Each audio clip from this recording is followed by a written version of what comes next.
This presentation is brought to you by Smoooth Productions. Welcome to another edition of your Wednesday Night Sports Delight Platform Sports Talk Show.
What's going on, party people? It is your boy Smooth. That is Smooth, of course, with 3 O's. It's another edition of your Wednesday Night Sports Delight. The Platform Sports Talk Show Network presents the main show, and it's good to see y'all yet again.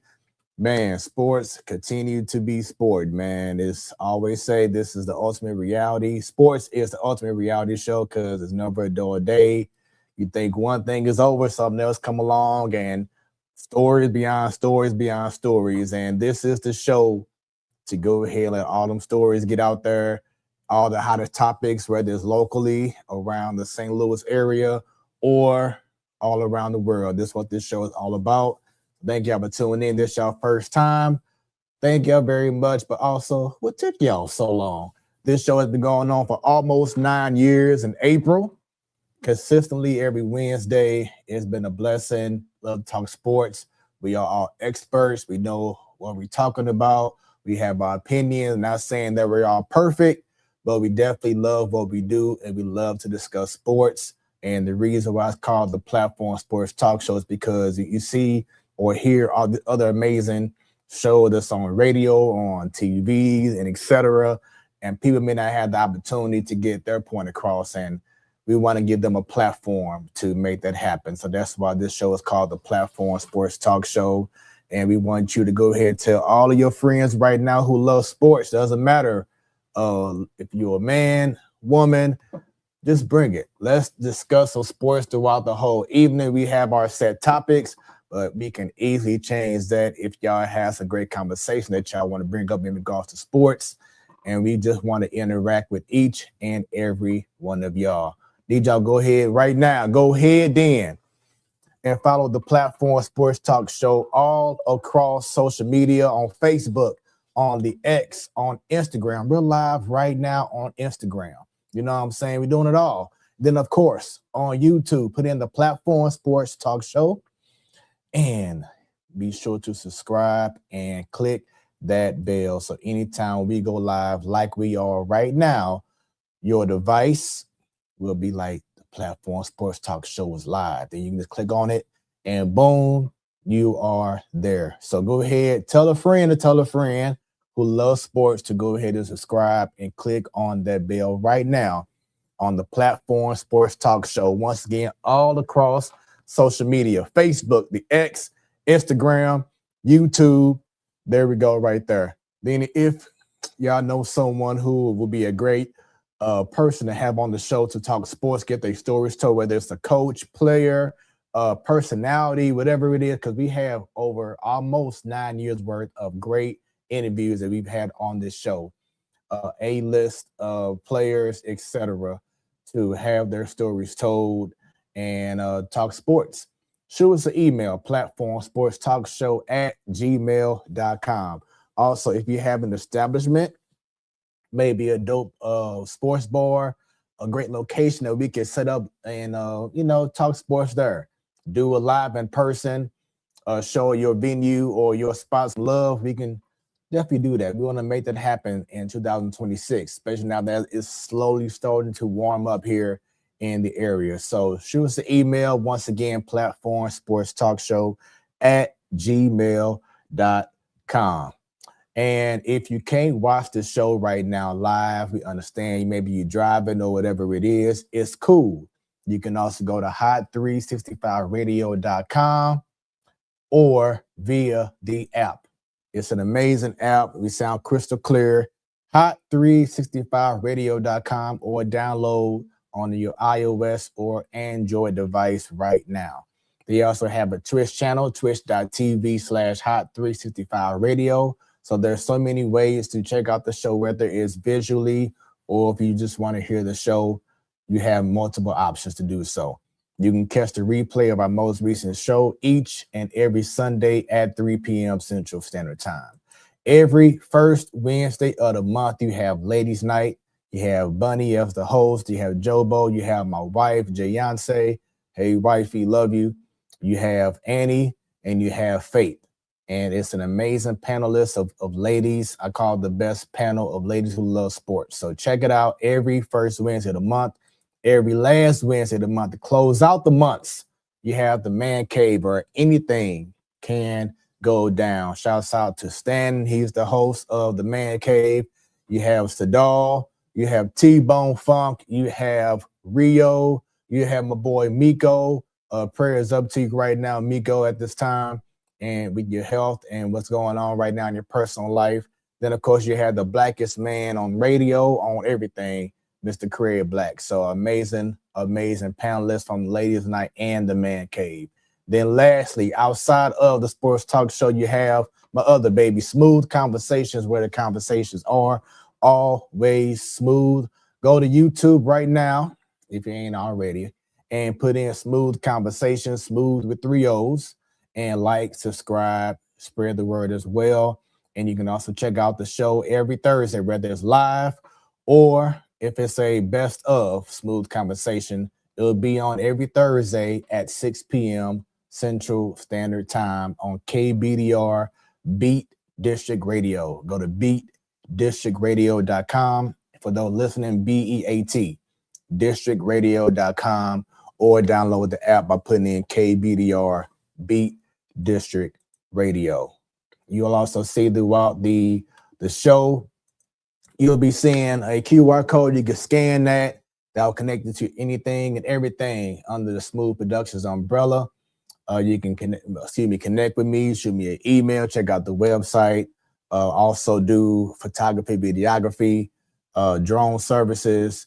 Y'all need some hoodies, some shirts done. I do that, as you see. Hello, my name is Smooth, and I'm addicted to not having a 9-to-5. So I can hold y'all down in so many ways, man. So support Smoooth Productions, smoothproductions.com. Once again, Smooth with 3 O's. Now, I think I'm done with all my promo, and shouts out to our favorite fan, Miss Dub. She's in the building, tuned in. Appreciate you, Miss Dub, for your loyalty. You're always for always supporting the Platform Sports Talk Show Network. So tonight, I'm not alone. We plan to have just one panelist joining me this evening, and she's gonna hold things down. Y'all know, from the Boondocks. Now, I do want to say this because we was going through some technical difficulties earlier with her headset. So if you hear a little static, a little bit throughout the whole show, we apologize. Hopefully, we will get that taken care of throughout the show. Maybe she did already, but we're gonna find out. Jobo, how you doing? I'm nervous to talk. Is it still there? Okay. Yes. Woo! All right. B said that was- happens sometimes when he plays video games. So I was like, oh shoot, it's gonna be a bad night. But all right, cool. Yes, shouts out to B, her husband, for holding her down with the audio technical difficulties and everything. But yeah, because earlier she was like, yeah, I'm here. I'm like, oh Lord, it's gonna be one of them nights. But now everything is all good. Jobo, it's good to see you. And yes, I smell baseball too. It's a beautiful thing. Beautiful thing. It's icing on top since the weather's been pretty nice. It was like 70 degrees yesterday, which is crazy. But it's supposed to be, like 50s, 60s the next handful or so of days. So it's exciting, and it just gets you that much more excited for baseball because pitchers and catchers reported. You got the videos of the ball hitting the back of the mitt, so Mhm. it's the bad thing about it is, I don't know if you saw my tweet, my whatever earlier is, you got it's the best. I'm feeling, the healthiest, the best I've ever been in my life, and then you also have the injury report, early on in spring training, and I did see that. there's been quite a few so far early on, so hopefully, not too many more because it's big names that are, going to start the year on the IL probably. Yeah. And y'all already know, because I think Joe, you said this during the one of the last shows of the year last year. You were saying how you love these type of episodes when it's me and you, because we're gonna talk a whole lot of baseball this episode. So we're gonna switch some things around with our topics, because I want to end everything off with a nice conversation about baseball, because it's that time now. You know what I'm saying? And we got the two most positive people about Cardinals baseball on tonight, so there should not be, hopefully, no Goodness. negativity. But once again, we welcome your comments, Yeah. your questions, and for those watching for the first time, once again, thank y'all very much. But we haven't done this in a long time, but I do want to bring this out, that if you're interested in maybe giving us allowing us to hear your voice, your opinion, you can actually call into this show by scanning the QR code, and you'll see my number, and you can just let me know in the text like, hey, or whatever, and we can patch you in and we can talk to you. So we haven't done it in a long time. It came to my mind the other day. I'm like, man, we've been the problem of people in case they wanted to go ahead and, add a little 2 cents in. So we can't see you, but we can definitely talk to you. So scan the QR code, you'll see my number, and we can patch you in and we can talk some sports right here live on the Platform Sports Talk Show, where we broadcast visually and over the air all around the world, y'all. All around the world. So it can be someone in China right now watching or listening to this show. So come on out. Let's have a good time. Spread the word. Share, and let's enjoy the main show this evening. So yes, Jobo, as I was saying before, a lot of stuff goes down every time. Sports, man, it's the ultimate reality show, and we got to go ahead and get into it. So with that being said, what has your attention? What sports story or stories has your attention? I have a couple of them. One, as I just mentioned, is the bad part of spring training starting is hearing about all the injuries. Weird one right now was like back to back X notifications of Francisco Lindor. Well, that was yesterday, but Francisco Lindor, he's going to start the year probably on the IL. He got surgery today for his hamate bone. And then today, Jackson Holliday got surgery for his hamate bone. And then Corbin Carroll. I can't remember if he's getting the surgery or not, but same thing. And that one sucks a little bit more also just because he was on the WBC roster. So we're waiting to see who's going to take his spot in that. So it's weird seeing 3 hamate bone injuries. It's a bone, I think, that attaches between your ring finger and your pinky finger. Just like a little like hook look, but it's like you don't need it.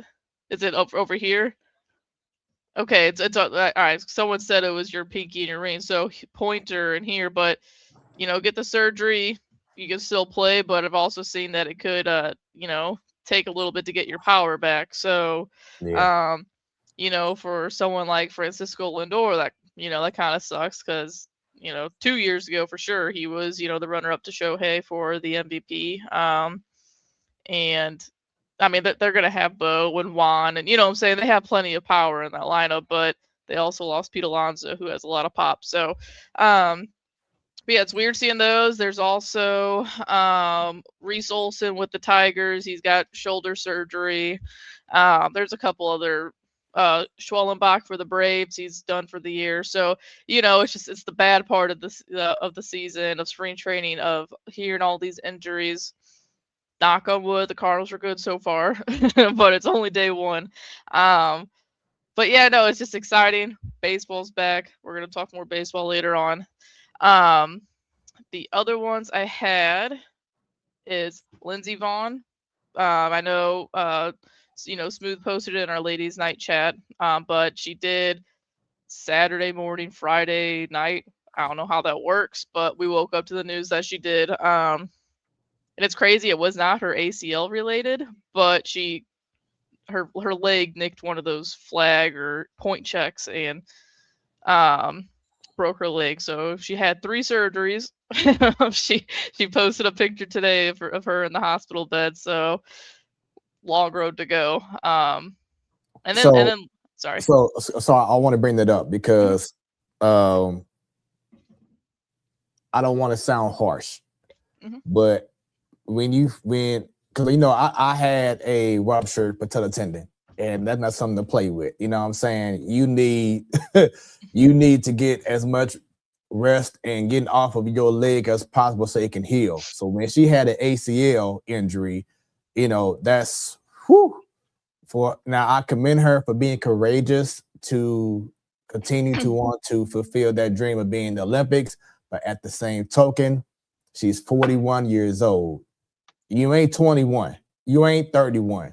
You're 41 years old, and you're doing a sport that requires you to bend your knee a lot, to bend your legs a lot, to do a lot of agility moves. I just didn't feel like, to me, that was in her best interest to risk herself, because now she completely shattered her leg in multiple spots, and she has to have multiple surgeries done, where it's not guaranteed that she'll be able to walk normally again. So, yeah, like I see said, it like that too. I commend, and it was courageous. But to me, I don't think it was that smart for her to do that. And now she's suffering something far worse than just the ACL. Yeah, I can agree with that, but also, I mean, she's 41. I missed up. Happy Wednesday. I just also, it's like, how many more times she gonna be able to do this in the Olympics as well? The older you get and whatnot. So, if she felt like she could do it, why not? She's a badass for doing it. For going out there. 'Cause she did one run. I don't know what you call those, not a race, but run. A trial. A trial. Yeah. Yeah, after the ACL, and then, it looked like she was doing fine. It's just, again, she hit one of those point checker flag things, and that's what did it. But so I get it from both sides. Like, yeah, it sucks because now you may not be able to do it again, but also she's getting older. So when's the next time she's gonna be able, what I'm saying? Like, this might have been her last time regardless. So but I don't know, just props to her, because it's cool that she still went out there and did that. And then keeping it on the Olympics, right now, USA is second with 12 medals. The reason why they're second compared to Italy is we have more silvers than Italy, because they have 13 total. I'm not exactly positive how the whole, like, who wins the Olympics. Is it like total count? I don't know. Medal count. It's the total medal count. Okay. So yeah, and then it was kind of cool actually, because Saturday we woke up to the USA curling, and we got the team Corey and Corey.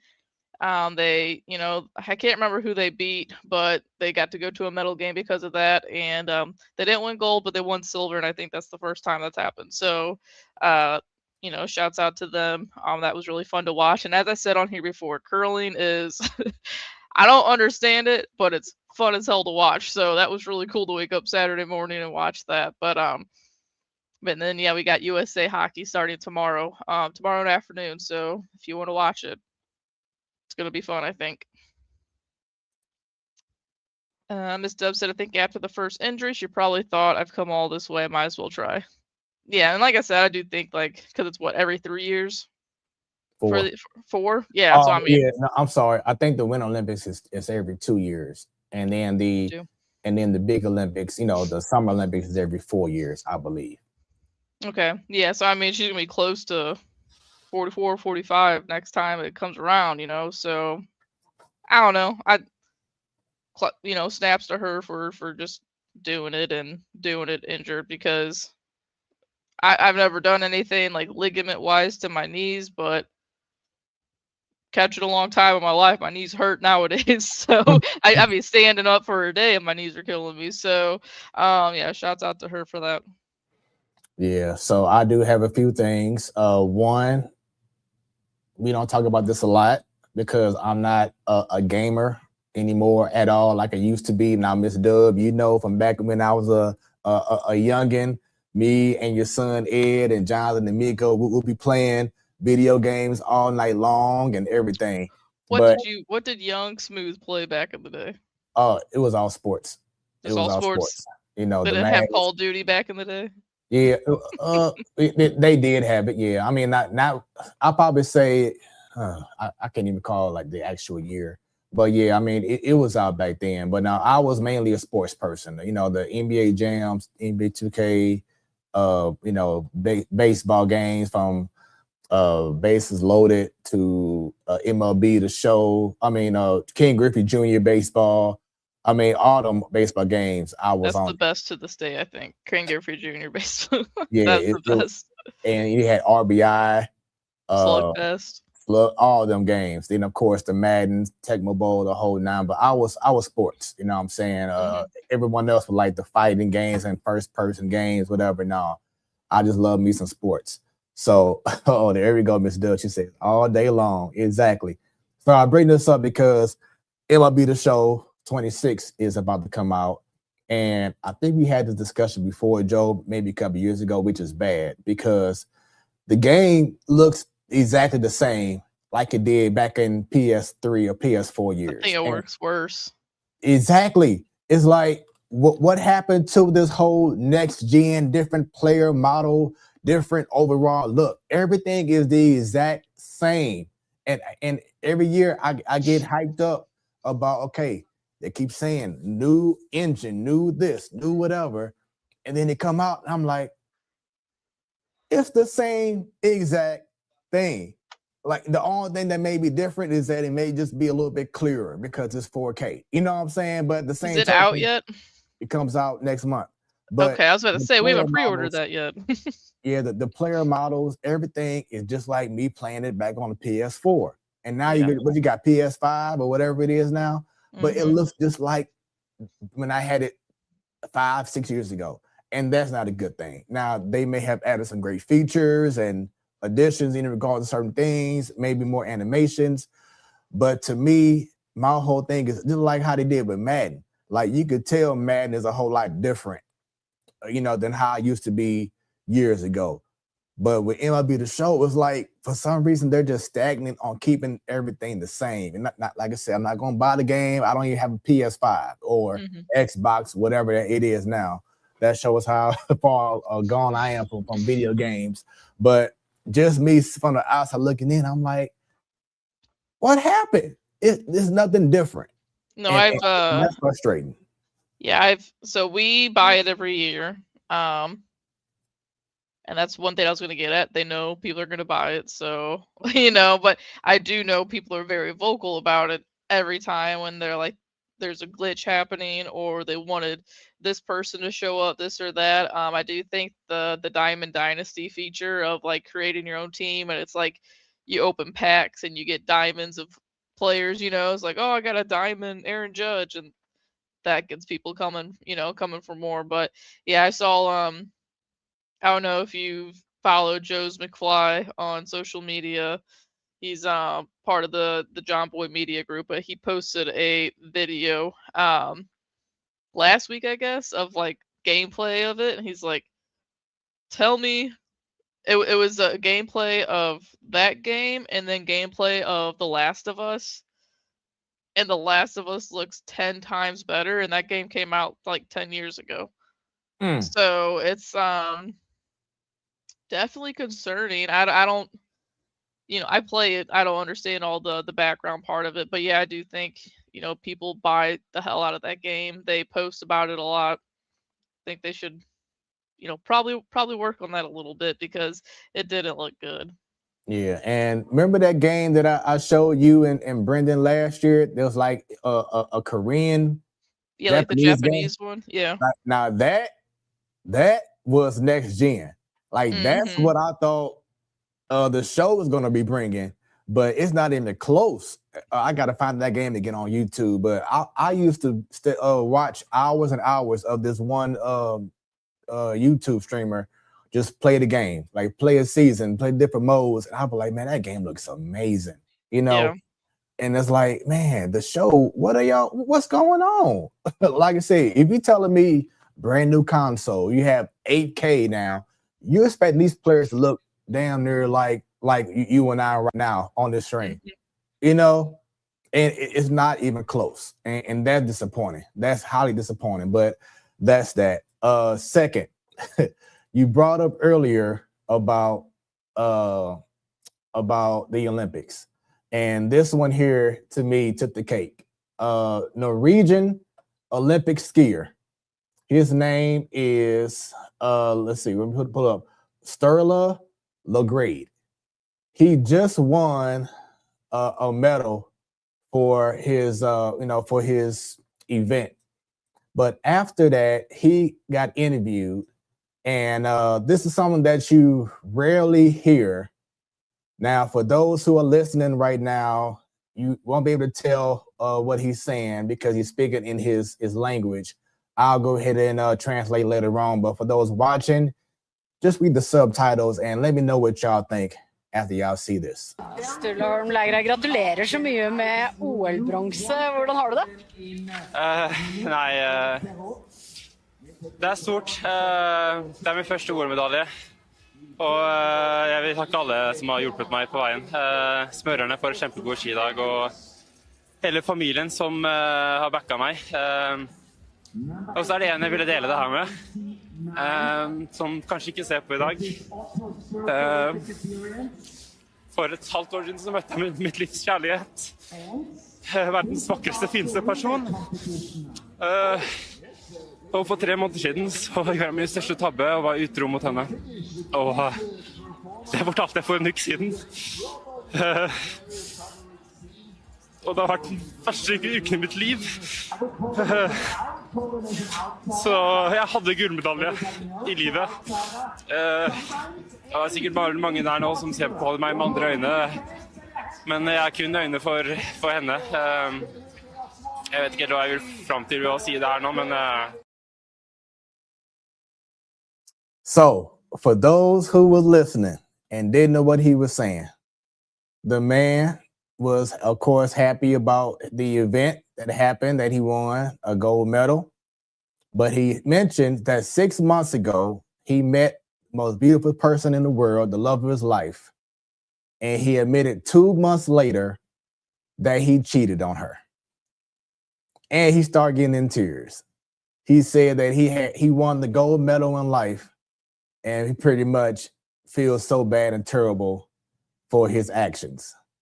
You wait till you win a race in the Olympics and get interviewed to admit that you cheated on the best thing in your life.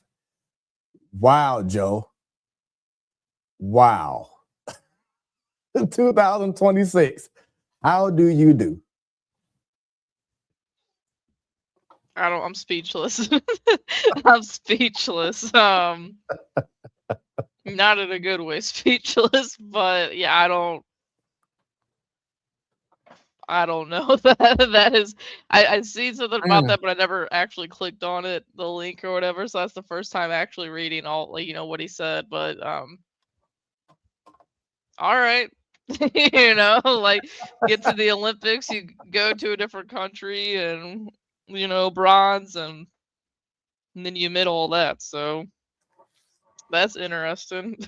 That's definitely something that you normally don't see. You know what I'm saying? After you do something great, that you just admit, yeah, I cheated on my girlfriend. So You know what though? I don't.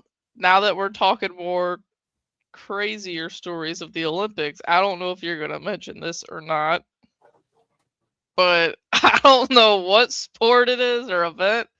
But have you been seeing the stories about guys injecting things into their things to make them fly longer?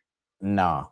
Let me look this up because this is even crazier. Hold on. This Oh is Lord. you keep talking, I'm gonna Google this. So yes, Miss Dub. Basically, he admitted that he's a dummy. Exactly. And while Joe Bo was looking it up, speaking of dummies, I do have to highlight this. This is crazy story right here as well. But Falcons player James Pierce Jr. was recently arrested this past Saturday on felony charges after he allegedly crashed his vehicle into one being driven by a WNBA player who you see on the bottom right, Rakia Jackson. She's been in the WNBA for 2 seasons now, be her third coming up. He struck her vehicle multiple times and then struck a police officer with the vehicle while evading an arrest. This is his second year in the NFL. He just was being recognized as one of the best defensive players in football. She was there right by his side, right next to him when he got drafted 2 years ago. And now his whole career could be gone just like that because he got What's his name? Sorry, I didn't hear. James Pierce Jr. Okay. So yes, so pretty much she broke up with him. He got in his fees, and he suffered this being a man and taking the L and walking away. He was trying to stop her from going to the police and a whole nine. After I guess they got into a little altercation, verbal altercation, and the whole nine. And he was trying to stop her from going to the police, and that's when he rammed to her car a couple of times out of rage and out of immaturity. And now his so-called guaranteed contract that he signed a couple of years ago may be voided because of this incident right here. And yeah, it's not good. And once again, I always bring this up on the show, but you just see these athletes who go through so much to get to the top and then pretty much do dumb stuff like this. And now his career, his money, all that could be in jeopardy. His life could be in jeopardy because he could be in jail for quite a long time once he is officially sentenced in court. I just don't know what to say anymore because I saw it on social media today of a Jets player like assaulted his mom and his kid, I think, or something like that. I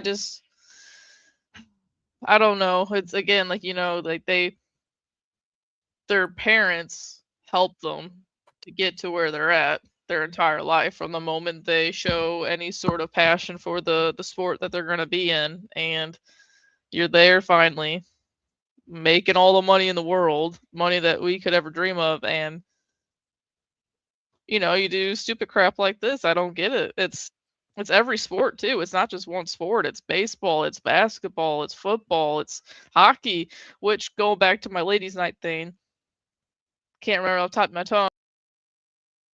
It's supposed to be drafted number 1 overall. There's more to that story. Apparently it's McKenna.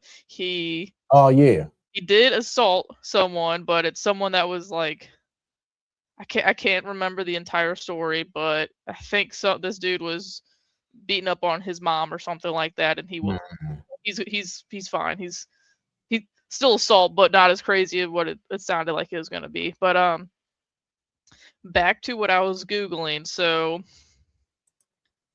apparently it's been proven not true. There's no evidence, but there was rumors going on for the first week of the Olympics that ski jumpers were injecting their penises with like something acid. Where did the name word go? With hyaluronic acid. So that's supposed to help them, like, I guess, stay in the air longer. There was a People article 5 days ago said it's not true, but they're legit calling this thing Penisgate. So Oh, Lord. so that's all you need to know. Crazy things happening in Italy right now. All right.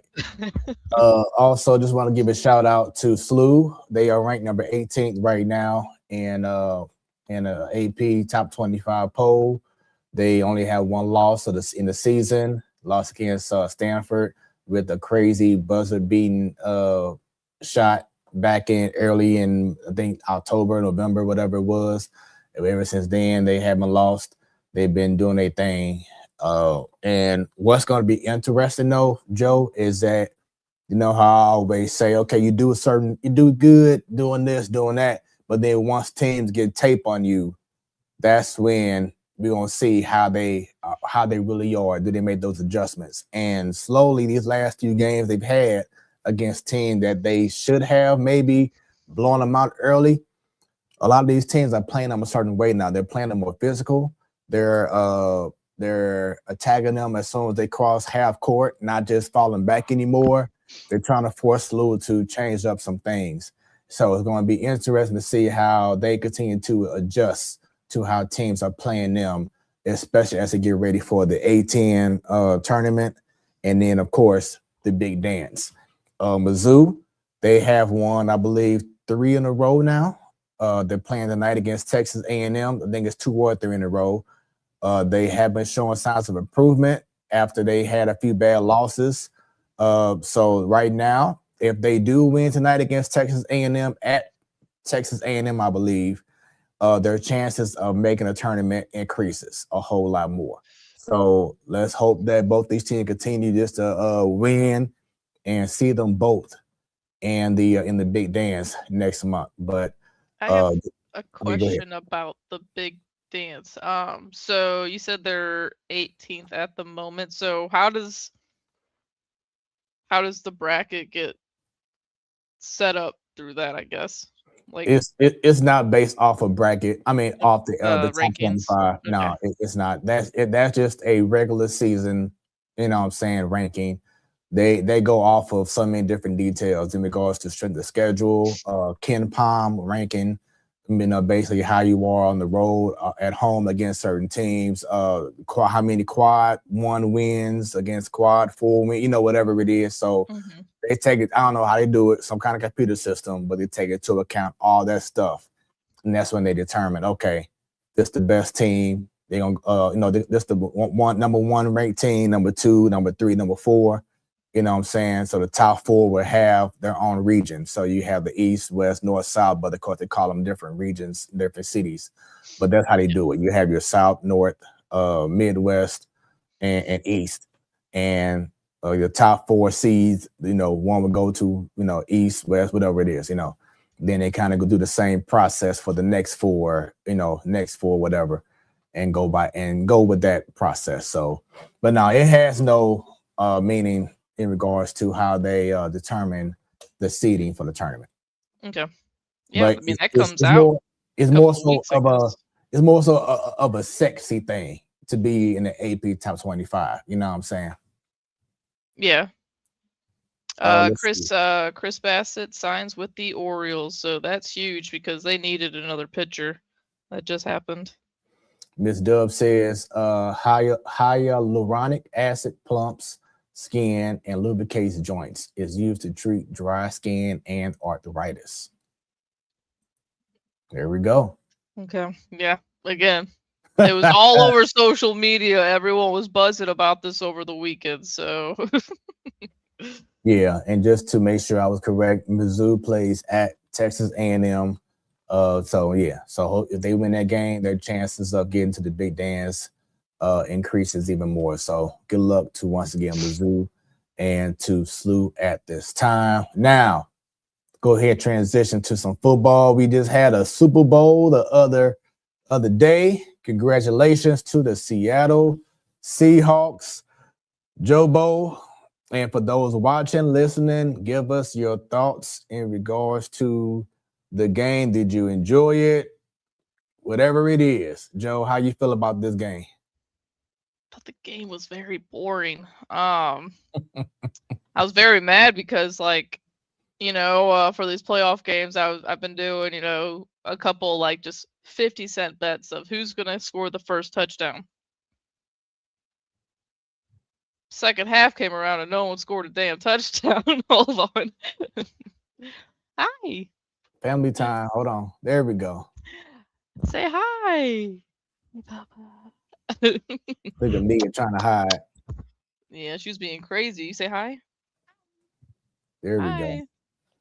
All right, love you, Bubba's. Look at Oh, Clark. the hair. Yep, it's getting old. Ow. Anyways, I had a good time because we had people over and we always have a good time. But the game itself, I thought was pretty dang boring. Like I was saying, no touchdowns until the second half. I mean, shoot, was it the fourth quarter or the third quarter that a touchdown was? I don't remember, but Yeah, I believe it was the fourth quarter. I don't know. You know what? I think even I was gonna say I googled it actually really quick before I move on. That was probably the most boring game since 2014? Broncos and Seahawks. Yeah, so that was one of the worst boring games. Another one was the Buccaneers versus Chiefs game a couple years ago, the one that Brady won. And then last year's game as well, Eagles and Chiefs, when the Chiefs didn't even show up at all. Yeah, that one was boring, but I was just happy the Chiefs lost, so it was okay. It was okay, but I don't know. Yeah, it was just I had fun because we had some people over, had some snackies and some drinkies, and the kids had fun and stuff. But it was just kind of a boring game. And to get all silly, I thought the commercials kind of sucked too. There wasn't anything fun. Like the whole outcome of everything kind of sucked. Like I thought it was kind of cool that Sam Darnold, he out of the class that he came from, he's the first dude to win a freaking Super Bowl. But I mean, the Seahawks were dominant all year, pretty much. So it makes sense that they won. But I'm gonna need them not to be in the playoffs, being in the Super Bowl anymore because their games are boring. And yeah, so for me, just all out, man. Seattle just outmatched, outperformed, outcoached the Patriots. The Patriots just had no freaking answer for that defense that Seattle brought. They didn't make no proper adjustments. Then when you thought that it was going to be a run, then Drake May would throw an interception. It was like, oh, dang, why you do that? But the O-line just got ate up so bad. And He got like I said, how many times? Man. 4 or 5 times? I mean, man, yeah. I'm surprised that his new name ain't Drake June or Drake April, because good Lord, he just he got hit after hit after hit. He couldn't get into a rhythm. When you thought that he finally got an answer, then once again, a turnover happened here, fumble here. The coaching staff for the Patriots just got outcoached. That is flat out what happened, and it made the game look terrible because, not saying that every Super Bowl should be a 40 to 39 or 40 to 35 score, but at least give us something. And Patriots had an opportunity when they got their first touchdown. They weren't that far behind. But then that's when I think Seattle punted the ball. Patriots got it back, but then that's when the Patriots had the interception or the fumble for a touchdown. And it was like, oh, there we go. So it was a struggle, but you just saw how the Patriots were just outclassed against the Seahawks. But congratulations to Sam Darnold. I mean, that's an incredible story for him to share from where he came from with the Jets. And I believe he was the one that was saying he was seeing ghosts, to going to the Vikings and having a great year, 14-3, and thinking that he's going to resign back with the Vikings. But no, they said we trust JJ McCarthy, and so they let him go to Seattle. He signed with them, and you see what he's doing now. So as my old basketball coach, Mr. Travis Watkins, said, offense wins games, defense wins championships, and that's the truth. And that's what happened. Defense just really let Drake May have it. So it wasn't his time, but he got that experience in. So I could see him and that team continue to learn from what they experienced in the Super Bowls to be better for the following year. Not saying they'll be back, but I'm saying that they should be able to bounce off that experience to learn from it and to be better, because you have to know how to adjust. And that's something that I've been saying, Jobo, with Eli Drinkwitz from Mizzou. How many times have we brought up about making adjustments? You know, I mean, it's part of every sport. You know, you have to make them. So exactly. Ms. Dub says she thought it would be closer. And then in regards to the offensive wins games, defensive wins championship, she says truth. But yeah, bottom line, just flat out, the Patriots were outclassed, outsmarted, outcoached by the Seattle Seahawks. No, I agree. I wanted the Seahawks to win, but I also wanted it to be like a better, more exciting game. And I don't know, just from the very beginning, it was just very flat. So hopefully next year's better. Like, I don't. Hopefully that's the only Seattle sport that wins anything in 2026. Hopefully. Okay. I see what you did there. What were your thoughts? Because it's been very controversial, which it shouldn't have been. But what was your thoughts in regards to the halftime show with Bad Bunny? Because this had me leave a post on social media. I saw your post, and I don't.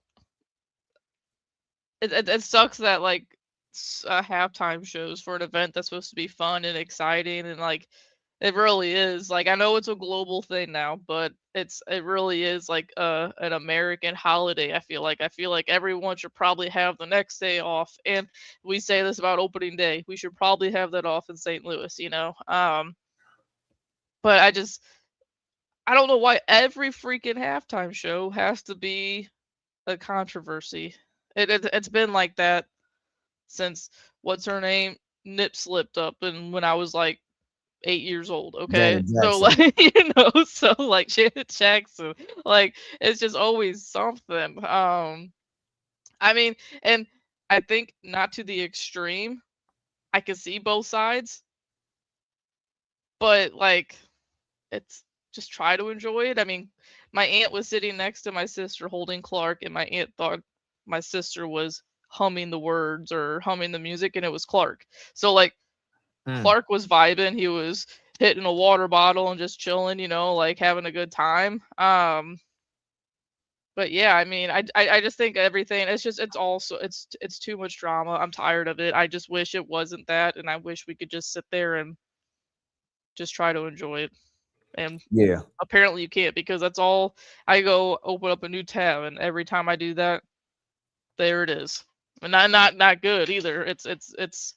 It's negative on both sides, and it's annoying, really. So I guess that's what I have to say about it. It was a vibe. The music's catchy. I listened to a lot of Ricky Martin growing up because I come from a Hispanic family, so that was fun. But like, I just don't understand all the controversy, really. For both sides, though. It's not just one side or the other. I see it from both sides. And that's the thing, is that we have this mentality, and I'm talking about our people, you know what I'm saying, about my people as well, where we choose, you know what I'm saying, to just pick apart certain things. But then if people do it to us and our music, oh, well, they don't appreciate us, or they always hating on us. But then we do the same exact thing as well. And prime example, because someone had this post on social media, and I'm like, man, that is so true. But why is it that we go crazy over the Macarena? Or, you know what I'm saying, we go crazy over hearing what's her name, Selena. You know what I'm saying? We go crazy over hearing Gotham Style or whatever it is, or even locally with Sexy Red, and you hear, you know, her thing is pink and booty hole brown. Everyone's all, yeah, but then you want to act like this. because you don't understand what he's saying. But the whole thing is that that's how he's been throughout his whole career. Just like you said with Ricky Martin, you know what I'm saying? And Enrique Iglesias. Oh, y'all don't mind dancing, y'all don't mind loving all that music. But because y'all didn't understand what he was saying, now you want to tarnish or go off or criticize because you couldn't see the captions on the bottom, the subtext or whatever, the subtitles on the bottom, so you know what he was saying. That doesn't take away from the music. And like Miss Dub said, the choreography. And then if you do your research afterwards, you'll see that he had a whole message that he was saying that you can easily find out by, like you always do, go on social media, go online, and you'll see certain things that he was saying. Miss Dub says, I remember La Bamba in the 60s. That was all in Spanish, and no one knew what Ricky was singing with. Everyone still loved it. You know, you have so many songs in the past that was never in English, but people are so subjective. Because like I was saying, I agree with all that. I do, like it's again, I just think every single halftime show now has controversy, and I can think of 3 or 4 of them also now that it's all just because, again, people want to watch the Super Bowl to like have fun and get away from real life stuff, and every single again, there's a bunch of them that just try to just shove politics down your throat, and that's all we get is you open up Facebook, there's politics. You open up X, there's politics, and I don't watch the damn news because I don't want to see murder and politics. I don't want to see it, you know? So then I think that's one thing that people hated about it. But I mean, because that's a lot of the message, and I get it from his side. But I don't know. Again, like I said, it was a good vibe. The last song he had was very catchy. I'm not going to say the word because you guys gave me shit the last time I spoke the nation that my abuela was from, but he pointed out that country and a lot of other Hispanic countries, so I thought that was cool.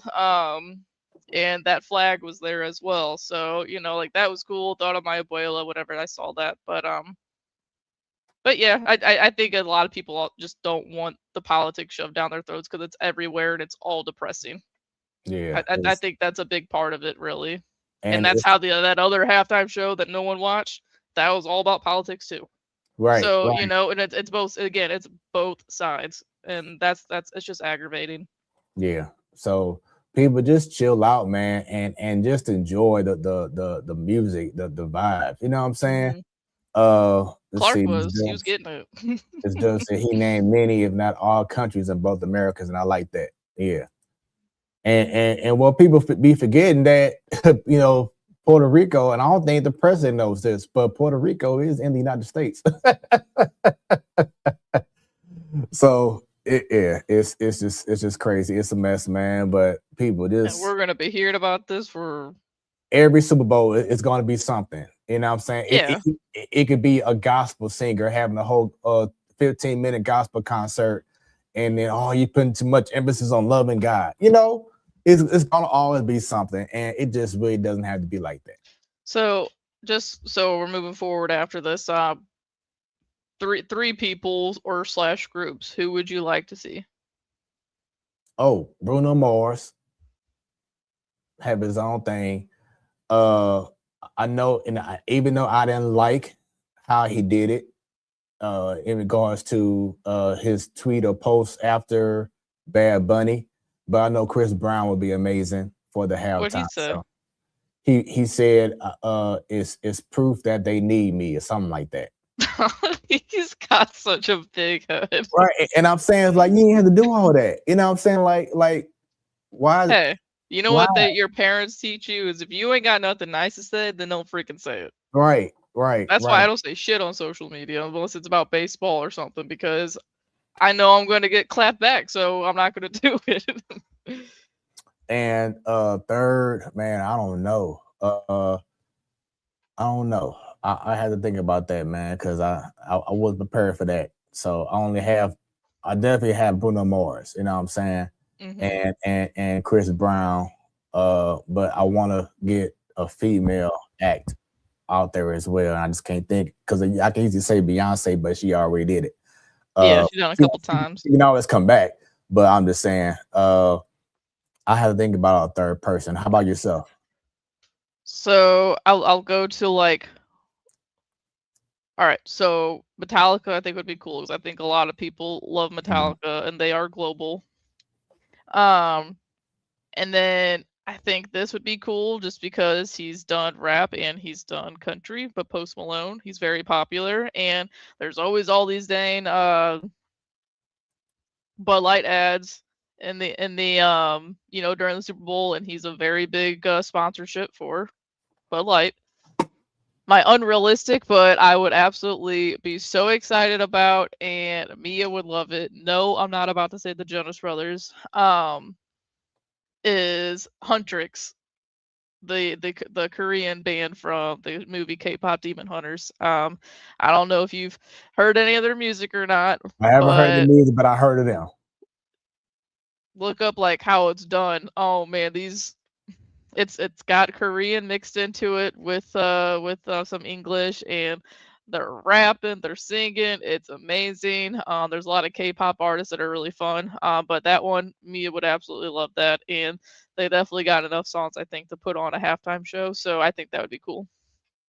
They're very popular right now all over the world, so it makes sense. So Jay-Z, if you're even the dude anymore, do it, because I just found out on Sunday that for some reason he's the person that puts this together. Oh yeah. Over the last I think the first one he did was golly, his wife. I'm messing with you. I'm trying to think, who was it? Yeah, because I know that he taken over the halftime show like maybe 5-6 years ago. Miss Dove says K-pop would be cool. The wifey said Nelly. Now he did perform the year that Janet Jackson, I think. Yep, that was the same year. He performed that same year. Of course, he wasn't the headline, so maybe that's different. But I mean, he could definitely, do that as well. But I'm trying to think of a female artist right now. I've seen one that and Brendan mentioned this also. He was like, the world's so sad and depressed right now. We need some emo rock music. And Paramore is not emo technically, but high school, Paramore was the shit. And they're very well known. I think that would be a good one. And again, you don't have to have like one person. That's something I thought was interesting with the Bad Bunny one was you had Ricky, Lady Gaga, and then Gaga, which that song does not go good sounding Latino. I thought that was kind of weird, but I do know the Grammys. That's the music one, right? The Grammys, right? They were there, like hugging each other, congratulating each other. So I guarantee that's whenever that was brought up. But I feel like there wasn't as much like other celebrity presence in this Super Bowl as there has been. I know like Cardi B was dancing in the background, like Cardi. I'm not a fan of Cardi. I'm not a fan of Cardi, so whatever. And I'm definitely not afraid of her, a fan of her man. But now Lady Gaga already did the Super Bowl, and it was really good. Yeah, she already really did. Good. Yeah, I don't know. Rihanna was the last girl, which was like 2-3 years ago. So right. And she was pregnant, which it was fine. I enjoyed it because all of her songs were bops, but she didn't move around a lot because she was pregnant. Exactly. So that kind of took away from the performance because she couldn't really do her thing. And I mean, I want to say Megan Thee Stallion, but she ain't there yet. I don't feel like Super Bowl level. I don't think she's there yet. Yeah. Not yet. No. Man, I don't know. It might have to be someone old school. I know girl wise, Sabrina Carpenter's really popular right now. Yeah. Country wise, Lainey Wilson and Ella Langley are very popular right now. And them and Post Malone have done songs with like Jelly Roll, who's very popular. So I don't know. There's plenty of options out there. I would say like if they had the Super Bowl somewhere down in the South again, then maybe have a collaboration of not like just no one straight artist, but like have the boots on the ground and have this, have this country, what I'm saying, hip hop country, rock kind of thing. What I'm saying? Have a big collaboration. There's so many different types of country music nowadays. I think they Exactly. could do something really cool, but do they do, like, I know I've asked this on the show before, I feel like lately it's been just California really and Florida. So are they ever gonna do anything in Tennessee for some, like Tennessee, it's cold as shit, this time of year. So I don't think they're gonna do anything like that. Maybe in New Orleans. So I'm glad that you brought that up. So these are the cities that are hosting the Super Bowl coming up. So so next year is LA, the Rams, and hold on. Why is it not showing? Oh, here we go. All right. So you have the Rams, then you have Atlanta. 2028. You already know who's all going to be in that one next. But here's the thing: is that when it was in Atlanta a couple years ago, I don't think it was ATL artists. Was it that the Usher one or no? Am I making it up in my head? He was just one a couple of years ago. When did Usher? Let's see. No, that was in Vegas. Okay. He was dressed very Vegas-y too. Right. Who performed at the last Super Bowl in Atlanta? Let's see. It was Maroon 5. Yeah, that one, like, I love Maroon 5. It was fine. Travis Scott was there. I think the best part of that entire performance was the SpongeBob skit for like 2 seconds. Yeah, Travis Scott and Big Boy from Outkast performed. Okay, I forgot about that. Yeah, but still, ATL has to really like Lil Jon and them have to be there, next year. Yeah. I mean 2 years from now, you have to have Lil Jon, Luda, T.I. You got to have it, man, because that's the ATL. You know what I'm saying? It's just like how LA did the Snoop Dogg and Dr. Dre in them a couple years ago. And I think everyone enjoyed the music that was played. In the LA one, I didn't like the setup, but the music we all liked. Obviously, it was old school hip hop. And then, if you play T.I., Luda, whoever else, like that's like the music we grew up with. I think everyone's gonna like that. Mm-hmm. So yeah, and then let me see. And then in 29, it goes back to Las Vegas. See, I feel like they're doing this. So what you're telling me is there's never going to be a Southern, like, do a mix of country rock, country rap, country pop. Because I feel like it's the same cycle of the same things. Yeah. So, and then you brought up Tennessee. So Tennessee is finishing up very soon their new stadium where it's going to be indoor. So that might allow them opportunity to host a Super Bowl. Now, the last time that they went to a cold city, or more so a city that during February is cold, was Minneapolis. So it has been done, and it was indoor. So it has been done, but it's not really preferred. They want to have a warm weather site, so it's not not hard to get to the place and when you leave or whatever for the big game, but we'll see.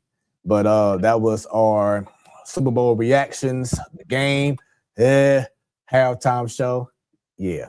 So let's move on to some basketball, because a couple days ago we had the Super Bowl. Now this weekend it's all about the NBA All-Star Weekend, and for the last few years on this show, Joe Bo, that's been a topic that hasn't really gone well. It's NBA All-Star Weekend. This year it is in LA. It's in the Intuit Dome. That's where the Clippers play. It's their second, I believe, season there. at the Entry Dome, a beautiful place, very interactive arena. And once again, it's going to host the NBA All-Star Game. And Peacock, Channel 5, NBC, whatever you want to call it, for the first time in over 20 years, we'll be having all the festivities. You know what I'm saying? From the All-Star Weekend to, of course, the NBA All-Star Game. And there's been some changes. There's been something that's coming back into the fray in regards to the All-Star Game or All-Star Weekend.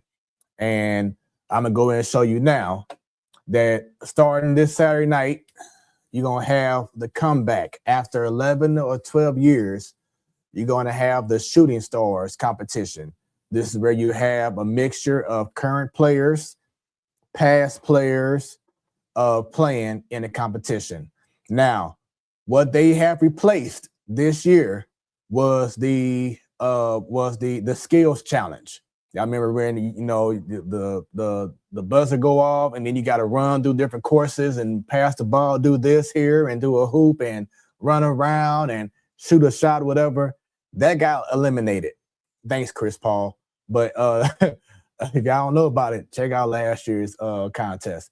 But that got eliminated to bring back for the first time once again in about 11, 12 years now, these Shooting Stars. So as you see on the screen, you have Team All-Star. You have Scotty Barnes from the Raptors, legendary player, or legend, as they say, Richard Hamilton, and then Chet Holmgren from the Thunder.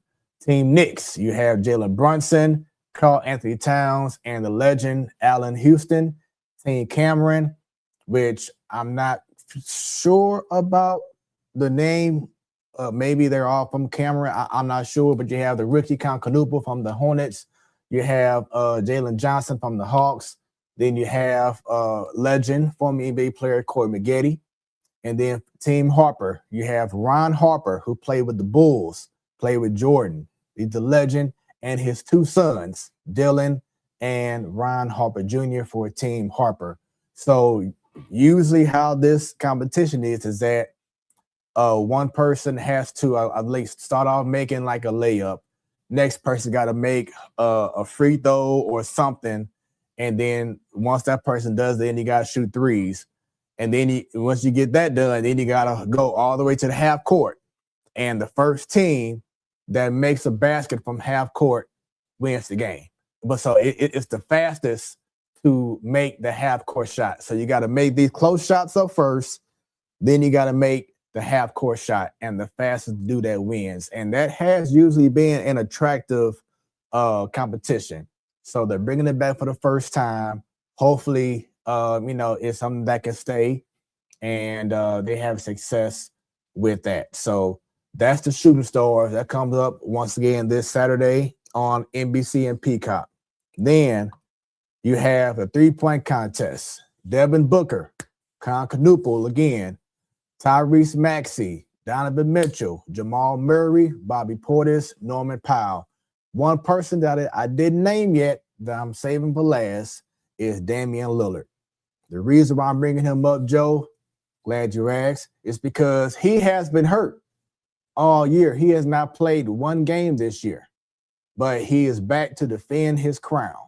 And even though he's been out because of a Achilles injury similar to Jason Tatum, once again, he's not playing so far. He's not playing this year. He may, I'm not sure of his timetable right now.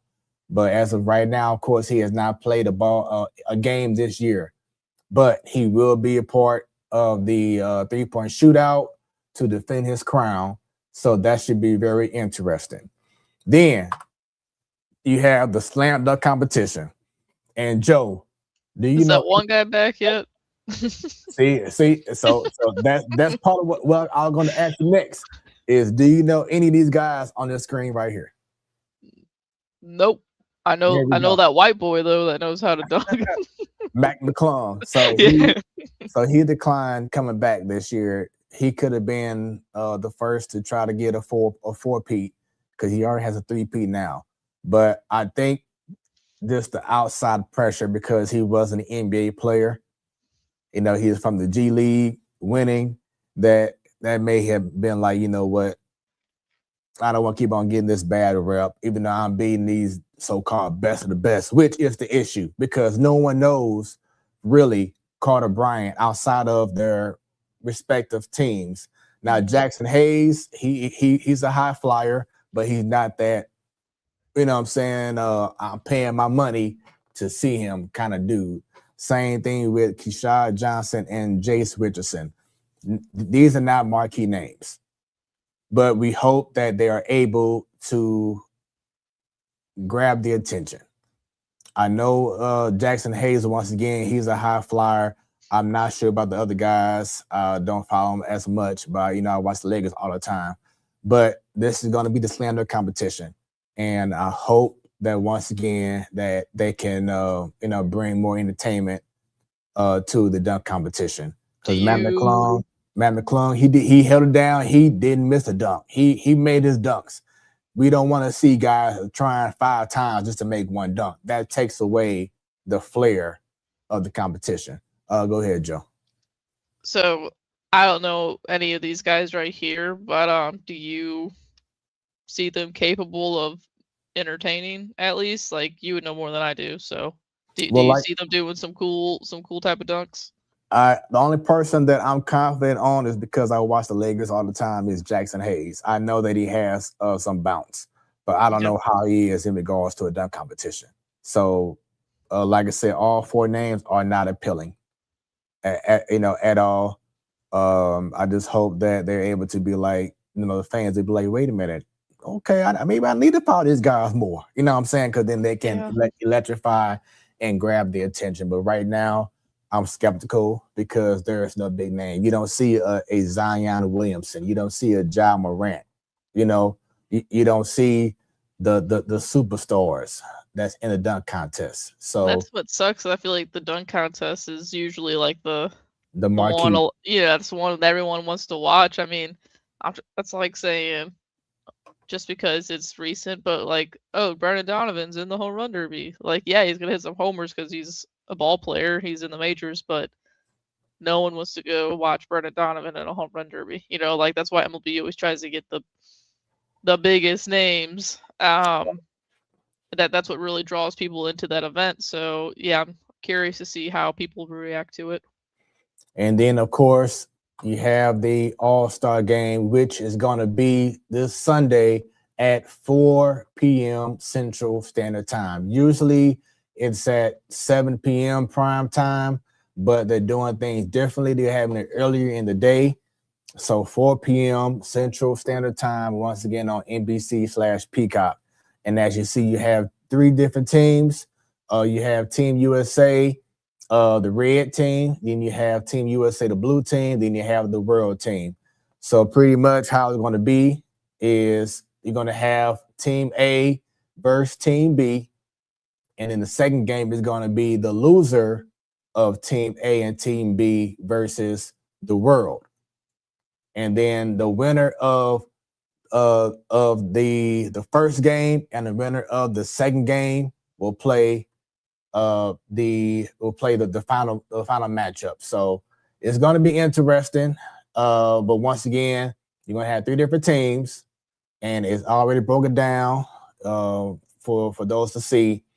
But the problem is that Steph Curry, Luka Doncic may not. Who else am I missing on here that I saw? SGA, Giannis. They are all hurt. So more LeBron likely actually gonna play. Yeah, LeBron, so far, he's gonna play. But a lot of guys, you know, like I said, the Steph Currys, the SGAs, the Giannis's, maybe Luka, they're not going to be there. So that already takes away the zap of seeing the best of the best in the All-Star game. So I know they could make 2 world teams. So why is there not a 2 and 2 and work it that way?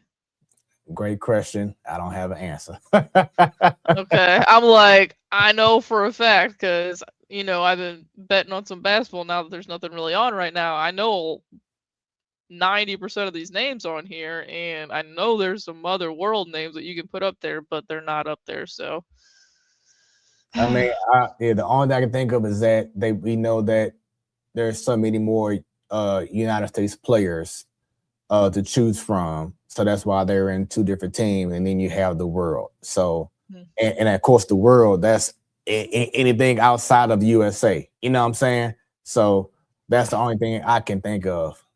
I didn't know Carl Anthony Towns was not USA. Yeah, I found out that he's from the Dominican. Oh, okay. That's cool. Yeah. So, and then Donovan Mitchell, he actually wanted to play for the world because he mentioned that he has some ancestry. Let me see. Donovan Mitchell. I'm trying to think, what team did he want to Also, like Jamal Murray, I feel like he's from Canada. Okay. He wants to play for, let's see here, the power of Google. Okay, here we go. He said that he liked to play for the world team to honor his Panamanian roots. So Panama. That's cool.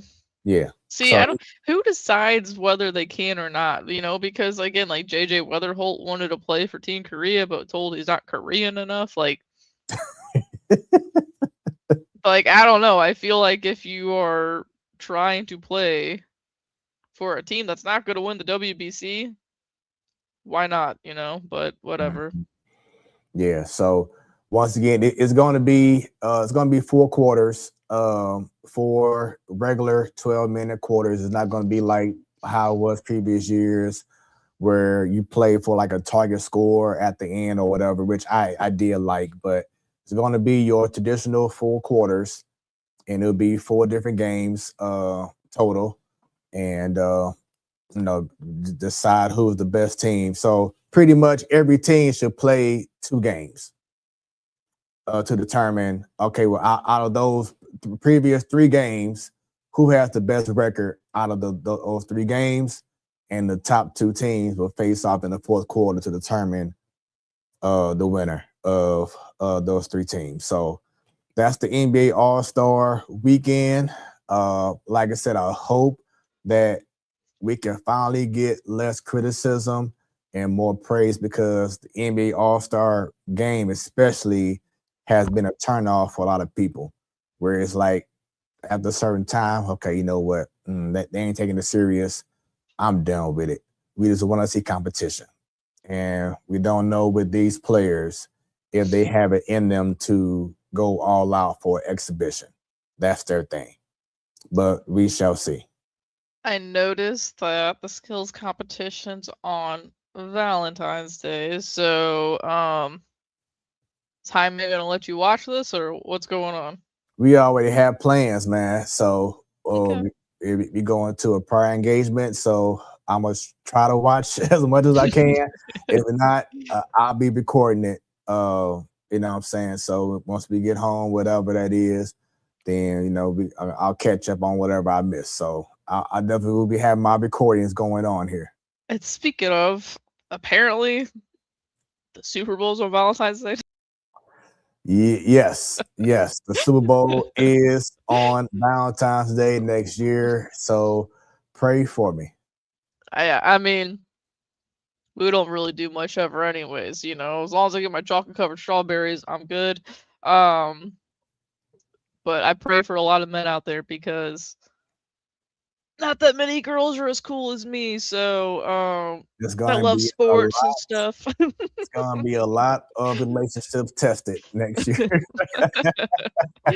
Oh man, I'm excited to see it already.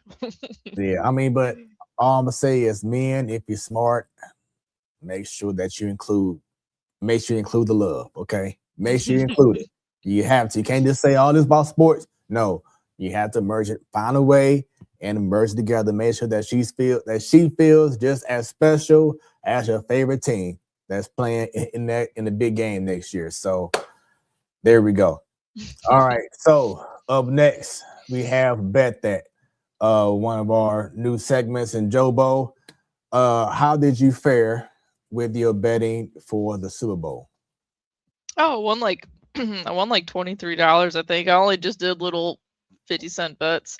Let me see if I can pull up who actually did get the first touchdown, because as we talked about earlier, that took a little bit. 1 second. Is it not going to let me see it? Who got the first freaking touchdown? The cat from the Seahawks, the tight end. I can't think of his Yeah. name right now. Well, I had them on there and I got like $8 from that. And then thankfully, I don't know why these aren't all showing up now on my history, but I did have Drake May to throw for a touchdown. Whoever caught the touchdown. It was AJ Barner from the Seahawks. Okay, yeah. So all in all, pretty good. Just, like I said, just a couple little like 50-cent bets or dollar bets, and I made like $23. So I made a profit. But I'm looking at the bets for the Olympics, because right now, like I'll bet on basketball, like I mentioned earlier. I won like $9 last night in basketball bets, but I'm excited for hockey to start. It did start today, which shout out Dvorsky. He scored the game-winning goal for his country today, Blues player. But big games tomorrow. We got Switzerland versus France. I got Switzerland going. Canada versus Czech. Got Canada winning. Got Germany versus Denmark. I got Germany winning. And then USA versus, is it Latvia? I don't know. Latvia, that's what it says. I got USA winning because obviously America, and I put $1.50 on that, and you win $18.60 if that happens, and that's just betting on the favorites. So at the moment, that's the only bet I have for this weekend. I wonder if you could do anything for the All-Star game. I have no idea. But I also am about to start looking at some WBC bets, because y'all already know I'm gonna bet America. So because I'm like, well, could this be your first year betting legally here in Missouri for baseball, or have you been doing it already? So I've done the underdog. It was just like, I can't remember how it was called, but that was legal, that you could do underdog here, and I made a lot of money on that. Like there'd be some nights where my mom would come over on Sunday nights, and I remember one game specifically. It was the Padres versus the Astros for Sunday Night Baseball, and I just needed Tatis to have like so many extra bases, and he did it, and I won like $200. So, but yeah, I'm excited for baseball. I'm excited to see what type of bets are out there. I know right now you can bet on like divisions, and I was looking at it earlier because I know the Pacoda projections came up, and some of these are interesting. Like, I know we'll talk about baseball here in a second, but the Pirates made some moves.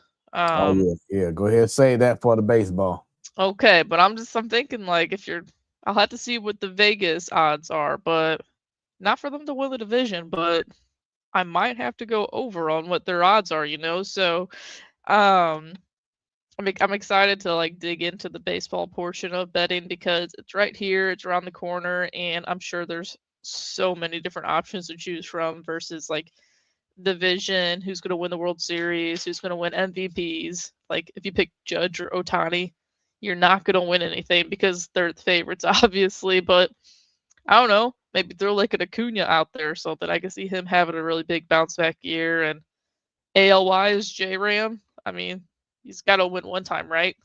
He's always top 3 every year. So I'm excited to see what those options are. Yeah.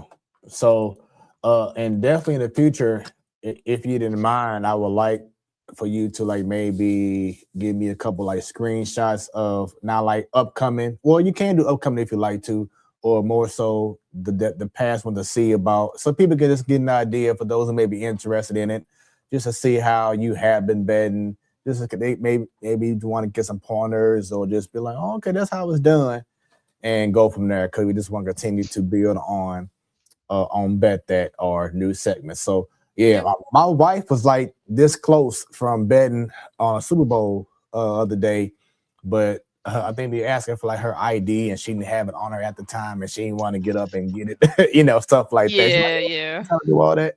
So she was Yeah, close you have to to do betting, Yeah, she was close to betting for the game, but I don't think she did. But maybe we'll get into that because I keep hearing people be betting on it and be hitting that lick. So hopefully we get lucky, but if not, I ain't gonna keep on trying to press it. No, I mean it is fun, but like I said, the first time we talked about it on the show is just gotta be smart about it. If you're worried about funds already, just do little bit at a time because it's a very easy rabbit hole to go down. So, but it's addicting, and that's the scary part. But I know ever since like playoff football ended, I haven't done it as much, and now there's been a little bit of a break in the hockey season because of the Olympics. So I haven't been betting that much, but I did put a bet in for the games tomorrow, and I'm sure I'll see what else is out there. Maybe there's a bet out there for a Kachuk brother to get in a fight. Who knows? But that'd be something to bet on. But I did. Apparently, Missouri this year was not able to bet on the coin toss for some reason. I don't know why that is. There's a couple different states that weren't able to. That's interesting. See, I don't know why that was, but there was a lot of there was a funny one of will the Seahawks score a touchdown at the 1 yard line? Trying to make fun of the Marshawn Lynch thing. So, that's crazy. Yeah. All right, so now last topic of the evening. Once again, this is your Wednesday night Sports Delight, the platform sports talk show. And actually, before I get to the baseball, I had to bring this up. Going back to the NBA, now we all know of what happened years ago, like over 10, 15 years ago now, the Malice at the Palace. Well, a couple days ago, the Pistons came back to the forefront, and this fight happened. Fouling is not a problem for a good defensive team. And Duran is fouled, and oh my goodness. And Moose is upset.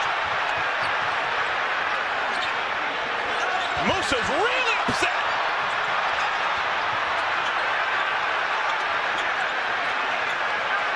I have never seen Moose in the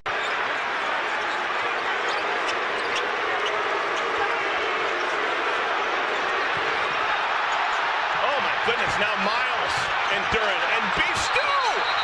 This is out of control. Oh, wow.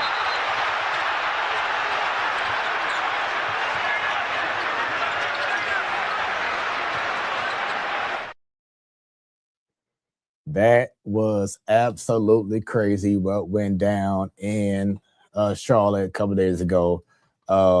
Isaiah Stewart, who is known for approaching cats and wanting to fight, he got suspended 7 games. A few other players. Is he the one that came off the bench? Yeah. Okay, yeah, he deserved it. They called him Beef Stew. And then Miles Bridges and some other players were suspended 3 games. But yeah, that was something else to have 2 big fights like that. Then another fight happened against the Timberwolves, and I can't recall who the other team was, but that happened like maybe an hour later in a whole different game. I didn't see that one. Yeah, it was the Timberwolves, and I can't recall who the other team was, but that happened not too long after that fight happened in Charlotte. So it was a wild little Monday night of brawls. They're excited to have an extended all-star break. Right. Apparently. Exactly. So yeah, a lot of stuff going on there. But now let's get right into the baseball, man. And I'm gonna start this off, man. As y'all see on the screen, a message to Cardinal fans: cheer up. And the reason being is because we got a comment here from Miss Dub. What was it? A full moon or something? Something. It's that part, the something part. But well, Friday is Friday the 13th, so. Ain't that something to have that right before Love Day? Oh, yeah. Isn't that crazy? But yeah, so once again, for those who are just realizing that the Cardinals are finally going through a rebuild. And the reason why I say cheer up is because over the last, 5-6 years, how many times have we been saying, outside of the year we had Pujols and Molina, or Pujols back, but how many times have we been saying we need to do things different. We need to change it up. Getting tired of Mo. Well, I just try to, all that stuff. We've been asking for it. Now the moment is here, and Hein Bloom is coming in and changing everything up as he should. And I did some digging, listened to some shows, and apparently Hein Bloom had like a 3-hour meeting with the DeWitts, and he was basically like questioning them. He wanted to make sure that if he was to take this position, that he won't be restrained, he won't be held back, that they will go off his vision. And obviously the conversation worked because he's coming in already guns blazing and letting go of pieces, letting go of this guy, signing this guy, making trades, the whole nine.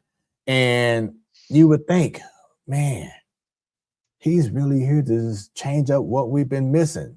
Get back, and not get back, but move up to the modern times. Because how many times have we said, Joe, that the Cardinals are behind the 8-ball? They're doing stuff behind. They're doing stuff as if it was still the La Russa and Jocketty years or whatever it is. And that's been the problem, is that they were stuck back there for God knows how long. But here comes Hein Bloom, and now everything is more to like this is how it should look. This is how it should feel as a baseball player, as a manager, etc. He's now bringing in the modern time. He's now bringing in what the Braves have been doing, what the Brewers have been doing, not money-wise, but what the Dodgers are doing. You know what I'm saying? They're modernizing the game. And we talked about this last week on Ladies, well, y'all did on Ladies Night, but about how now all around the system, from minor leagues to the major leagues, you have more coaches on staff. You have more instructors. You know what I'm saying? So if there's a player who may not gotten that tutelage about a certain thing, like let's say Ivan Herrera in his arm, now they have an actual coach for catchers now. You know what I'm saying? So now he can get that tutelage.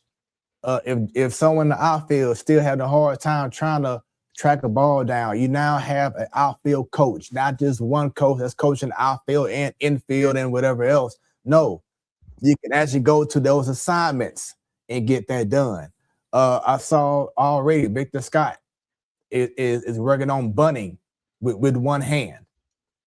How many times have we seen over the last couple of years, Joe, that when it comes down to him bunting, he never gets the job done?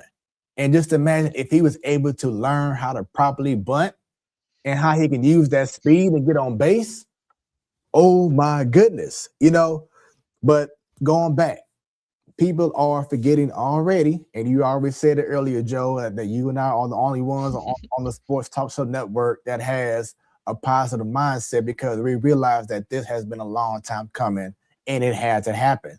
But Hein Bloom is digging in to the problem areas and saying, okay, we didn't do well. We didn't win with this, that. No disrespect, but it's time to move on. Now, let me implement my thing. And that's the excitement. Are you and I saying or have said, oh, they're going to win a championship this year? No, we understand that it may not happen. Now, I did say addition by subtraction can be a bonus, because now you're giving opportunities to players who are finally getting that full runway, that full leeway. I brought up how, remember last year when Nolan Gorman thought that he'll be the everyday third baseman going into the season last year, Joe, but then who stayed? Arenado. So then that caused Gorman to not get the playing time that he thought. And I think that really messed with him, because he didn't get the opportunity to take it from the beginning and go all year long and learn and get better and improve. But now, it's fair game. You know what I'm saying? It's very important for him, for Jordan Walker to be like, okay, hey, this is it. You know what I'm saying? No more excuses. And I believe that's what this team needed. I know they tried to do it last year, it didn't happen, but now it's official, it's here. And that's the excitement, is that now you get the opportunity to see these young guys grow. And that was what made the era with John Jay and David Freese and, you know, during those years so popular, because we was able to see those guys develop and grow. You know what I'm saying?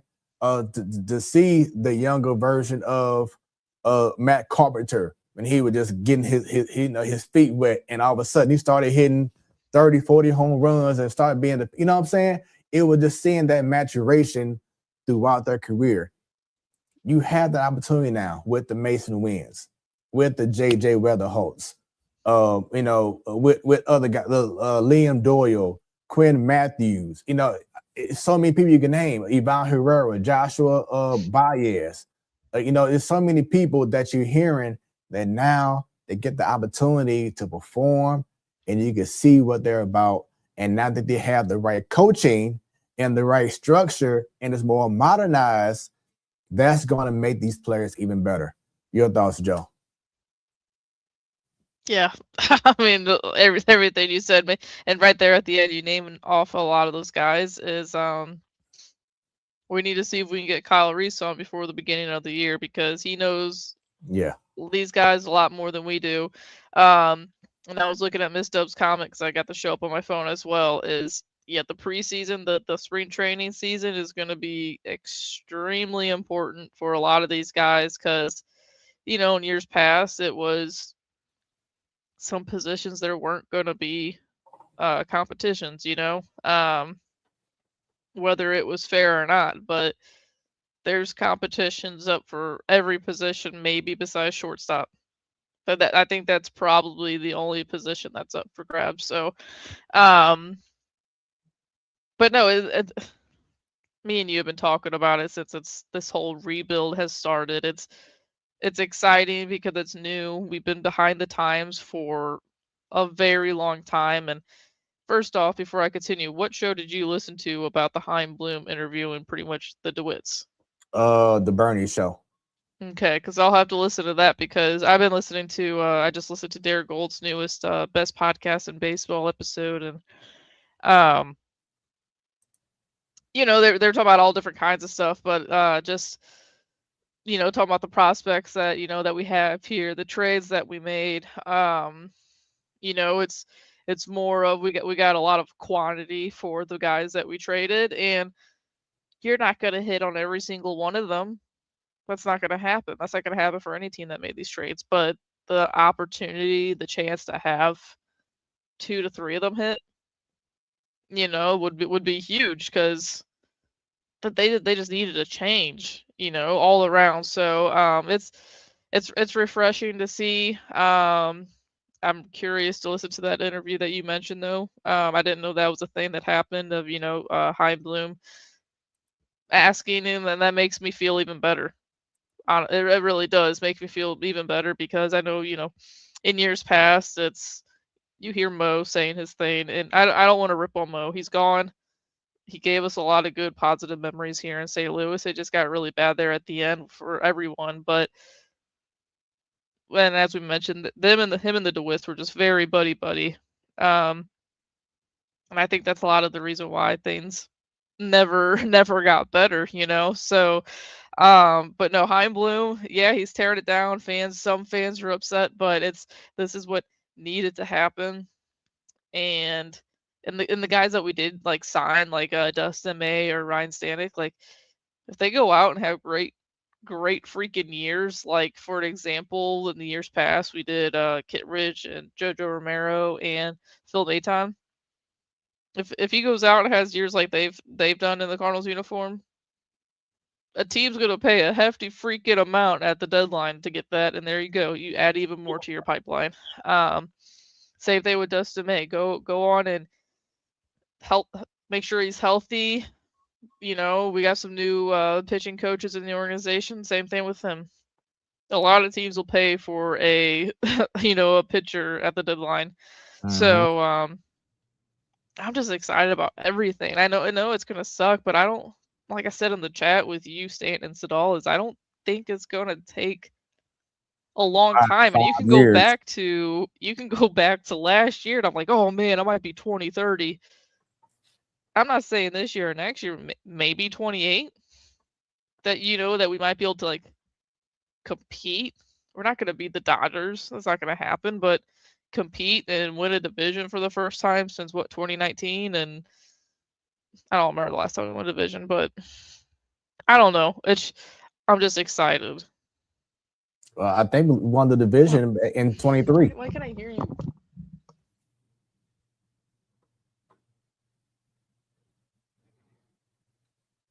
So Jobo's working on listening, hearing me right now with their headphones. But yeah, I was saying that. Yeah, can you hear me? I can't hear you. You said you can? She said she can't hear me. Maybe there's something going on with her headset, so hopefully we get that fixed very soon. But I was just saying while she works on that the Cardinals recently won back in 20, I think it was 22, 23. There we go. Let's see. Joe, can you hear me? Nope, she's still working on the headset. But yeah, so when Pujols last played, that's when they lost in the first round against the Phillies, and that's been the last time they were in the playoffs. So that was unfortunate. But yeah, going back to Chaim Bloom, to me, what I've been seeing since he arrived is he's coming in like, you know what? It's time to let everyone know just who I am. And he's coming in confident. Let's see, can you hear me now, Joe? Yeah, see, so I can hear myself. I can hear myself from Joe's microphone. I guess that's her phone going off right now, but she can't hear me on her headset. So we're gonna try to make this happen the best way we can. But once again, Can you hear me? Oh yeah. Okay, what I can do is listen to you on my phone. Hold on. Let's see if we work this out. Let's give it 1 second. Once again, this is okay. You talk, and I will listen to you on my phone because I don't know what's going on. Got you.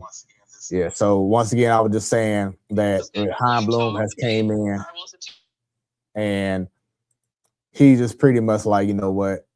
Let me show everyone just how good I am, and that's what he's been doing.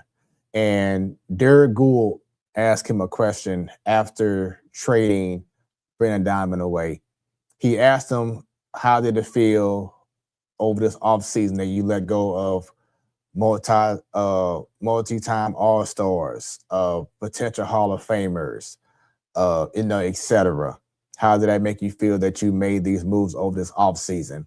And Chaim Bloom says something that made me just smile, because how many times in the past have we been like saying these players aren't coming to St. Louis anymore just because of what we did in the past? It's all about the present. So when Chaim Bloom was asked about his thoughts on letting go or releasing or trading, your best players who have been all-stars or potential Hall of Famers, this was his response. To have somebody who has been an all-star so that we can say we have it, if it's not really pushing us toward our long-term goals, if it's not really giving us a chance to celebrate year in, year out, giving us chances at hanging more banners, I don't think we should be pursuing that at the expense of the goal to win. And I think at the end of the day, people can decide what they think it symbolizes, but I know our fans want us to win. And so we need to be focused on that first and foremost. I absolutely loved that response. It's not about, okay, we got this guy, that guy, that guy. We wasn't winning with them. That's what he's saying. If we wasn't winning with them, let's go ahead and move on and let's build up, because it's all about getting back to the all-winning ways, and we just wasn't doing that with certain guys that we had on our team that should have been the guy. That's what he's focusing on right now, and I just loved that response. Jobo, I know you probably got like a 5-second delay, but after hearing what Chaim said, what are your thoughts on that, and how excited did it make you feel hearing that?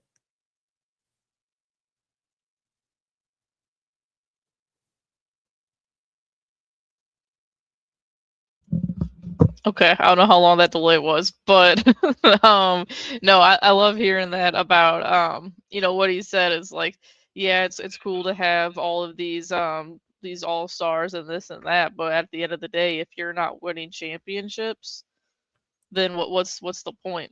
And sometimes they just name you an all-star just for shits and giggles, honestly. They're like, "Oh, this team doesn't have an all-star yet, so we need them on there." But yeah, so that makes me really happy that he said that because it the grand scheme of things now, all-stars don't mean anything, but winning championships do. Exactly. Exactly. So, like I said, man, I'm just excited. And Cardinals fans, you can't don't just focus right now on the division or postseason right now, in regards to win the division. Focus on we're getting it right. That's what Heim Bloom is all about, is getting it right. That's what we've been wanting for all these years. Is let's get back, let's go to the new age of how baseball should be ran.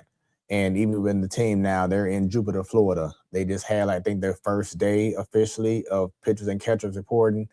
And they finally, after requesting it for years, they updated their spring training complex in Jupiter, Florida, where they share a facility with the Miami Marlins.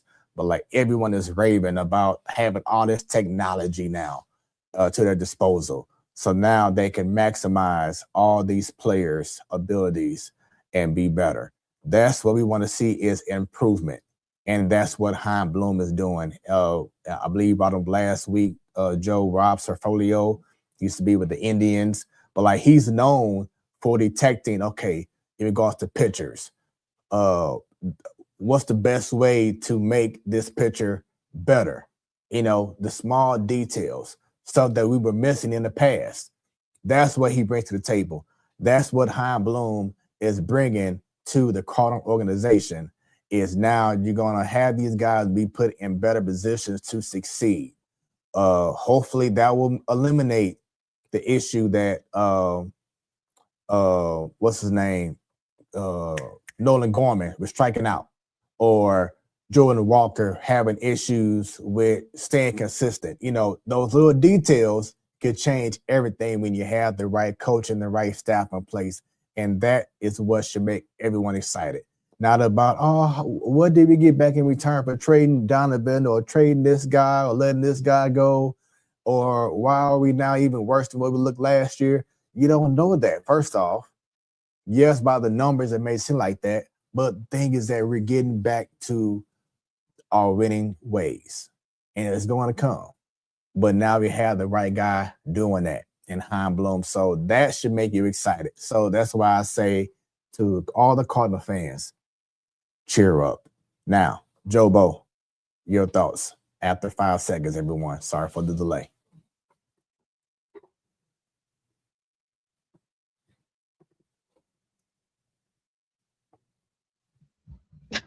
This is so weird trying to do this. Like you can still hear me, right? Thumbs up. Yep. Yeah. Okay. Oh my gosh, I don't know what's going on. But no, I agree, and it's funny. It's like I don't know if you saw this today. Breaking news: Miles Michaelis is a Washington National. And me and Brendan were talking about how like it's his deal wasn't that bad with the Cardinals. Like if you really think about it, he had a lot of really good moments, but his last 2 years that were just like god awful. It just lined up to be the entire team was god awful, so he was like the easy punching bag. Um and that just kind of like lines up to what the whole last couple of years have been, and we're not going to have someone to be a punching bag anymore, I don't think. So I think that's exciting as well because everyone is fresh start, they're new, they're young, and it's just going to be lots of competition and I don't know, just new and exciting baseball. You were talking about Victor Scott earlier. Like that's exciting. Him trying to, work on his bunting. And I think it was him. It only makes sense to be him that he's talking about goals of how many swipe bags he wants this year. Because in the minors, you could nod your head because I can't hear you. He had like 100 swipe bags, I think. So, and that's his goal for, the MLB. And honestly, I mean, Josh Naylor swiped a lot of bags last year, so Victor Scott can do it. So just getting him on base, working on that. Nolan Gorman, I hope. I think he's had enough time, a lot more time than Jordan Walker has, but I hope maybe, like you mentioned last year, the whole coming into spring training thinking that, he was probably going to be the starting third baseman. That didn't happen, and maybe that did mess them up for the entire year, but I hope Jordan Walker. When you were talking at first, I was thinking last year, I said Jordan Walker is going to stick because he has to. Like, it has to happen. And I guess it didn't have to happen because now the Cardinals are doing something completely different. I don't think anyone ever believed that he was, the organization was actually going to do a rebuild and start from scratch. And so now I'm saying it. This is the year that Jordan Walker has got to do what he's got to do to be a St. Louis Cardinal for the rest of his career. Because if it doesn't happen this year, then I'm sorry. Like, it sucks. I wasted my money and I bought his jersey. And then just guys like, JJ Weatherholt, that has to be pretty exciting. He's top 5 prospect in all of baseball, and he's ranked that in every single ranking that you can look at. Like you mentioned earlier, Liam Doyle, is it Leonardo Bernal? He's a stud. We got so many damn catchers. We don't need them all, but Bernal's really great. So I don't know. It's excitement throughout the entire organization. Different coaching throughout the organization that's going to help in the long run. And I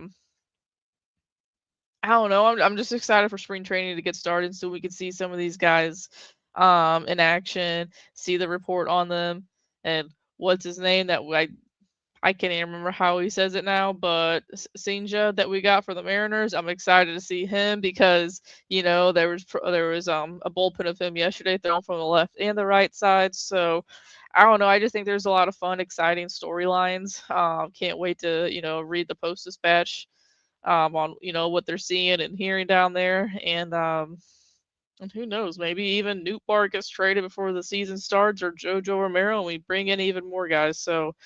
I know it's not the same usual St. Louis Cardinals baseball that we're used to, but a change needed to happen, and I'm excited it's happening. It is later than it should have, but I'm happy it's happening now than later, because if it would have gone any later, I don't think there would have been any recovery for this team. And the last thing that I was going to say, going back to the confidence that that Chaim Bloom has in regards to what he's been doing so far. I feel like they're going back to how it was when they had La Russa and Dave Duncan, and they felt like they were able to bring the best out of guys who maybe had a bad time, a bad experience in their previous teams.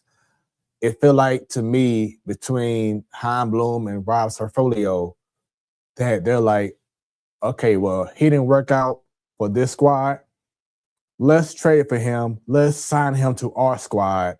And I guarantee you, he can be a great reclamation project. That's what they used to do for Jeff Suppan back in the day, Jeff Weaver, and other pitchers back in the day that maybe didn't have as much success on their previous teams. But when they got to the Cardinals, then yes, they had that success. And I feel like that's the kind of mindset, that's the kind of confidence that Chaim Bloom has within himself, and that he has with his staff, is that if you didn't work out in the past teams, whatever that you were on, come here and we'll get you right. That's the kind of vibe that you want to have when you are part of an organization. If it didn't go right at this spot, we go there, we're going to have success, we're going to make money, and we're going to win. Because that's how the Cardinals were back in the day. You come to St. Louis, you're going to be better. You're going to be a winner. And that's been the problem over the last few years, is that you come to St. Louis and you lose your confidence. You're not the same.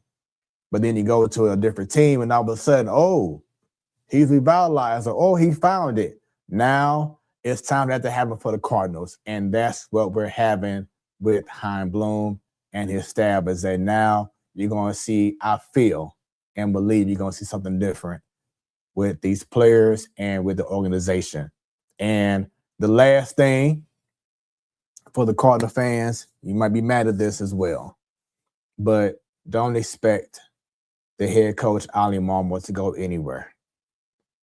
Don't be surprised if he gets an extension, because from what I understand, him and Hein Bloom are like this. And him and Mozeliak, I think, were more so like, him and Hein Bloom, I feel, from what I've been seeing, hearing, they're like this. So don't be surprised if you see an extension very soon from Ali Marmol. But I don't feel like he's going anywhere.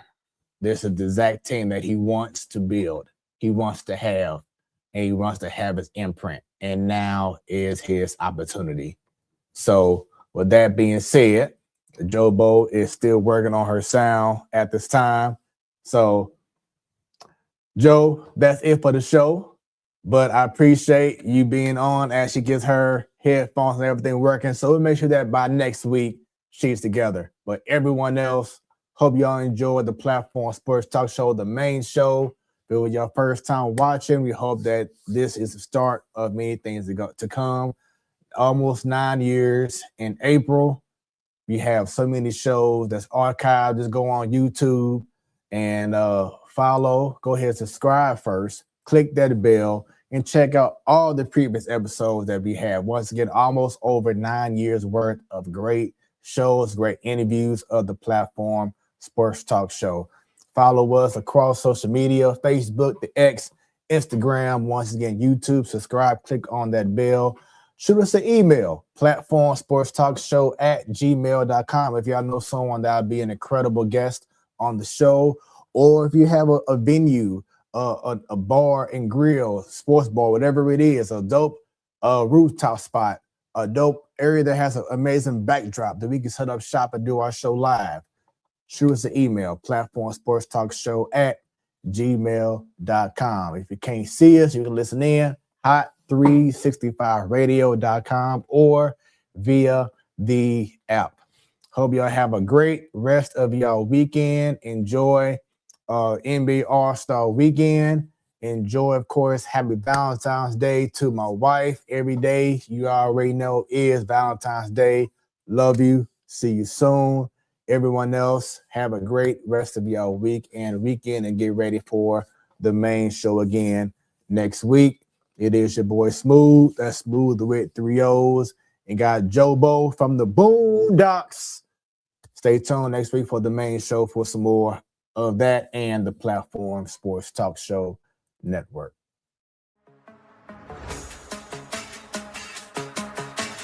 What you have just experienced was brought to you by Smoooth Productions. Until next time, stay tuned and stay smooth.